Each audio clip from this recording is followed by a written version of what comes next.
Jude and Kurt ran to the edge of the yard and joined other inmates, straining to see every detail.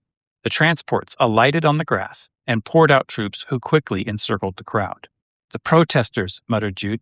"The leads couldn't break them up because they didn't break any laws. Max was right when he said they had the attention of high-ranking officials.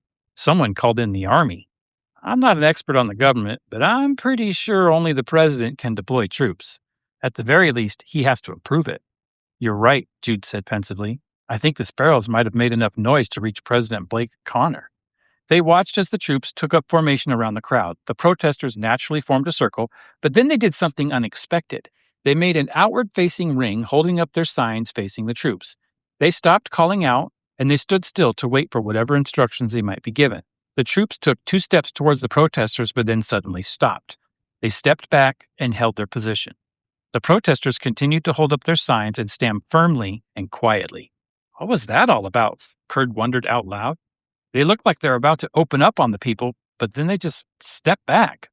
"Those were their orders," Jude said, hanging on his fingers as he leaned against the chain-link fencing. "Somebody told them to stand down." Here are some insights. The context here is that while Jude and Zara are in the detention center, SACs have sent people to Washington, D.C. to support the Sparrows. And they have been outside of the National Detention Center protesting quietly with signs, obeying all laws, but making their voices heard that they do not approve and that Jude and Zara have done nothing wrong and they should be released. The main unit of law enforcement, the first line, is the lead units. We saw those earlier. They're basically like androids, law enforcement autonomous droids. But again, they're computers. They're really there to observe and, give instructions, but, they don't really interact or arrest people or anything like that. And since they're not breaking any laws, the lead units can't do anything. There's nothing they can do. So the government is, I'm sure, not happy. The president is really not happy about a demonstration outside the National Detention Center that has been going on for a while now. People calling for the release of the Sparrows.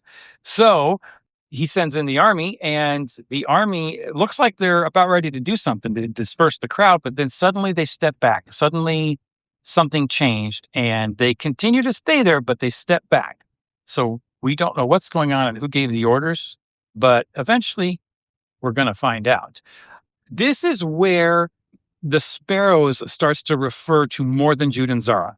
We're starting to get to a point now where people from the SACs and even people who are not in SACs, but people who live in cities but know what's going on with the SACs are starting to identify with this movement. This is where the Sparrows is really starting to go national. They've got the president's attention, so everybody knows who they are. And the Sparrows is starting to refer to this movement of people who want to stand up for their rights and who want to protect life and protect their freedom.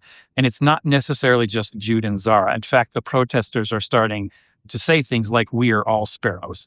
So this is really a moment where the Sparrows starts taking on a much bigger meaning than just Jude and Zara. So we're going to see what happens. Hang on for chapter 24, and we'll see if there's any kind of movement and if Jude and Zara have any kind of hope of getting out of prison.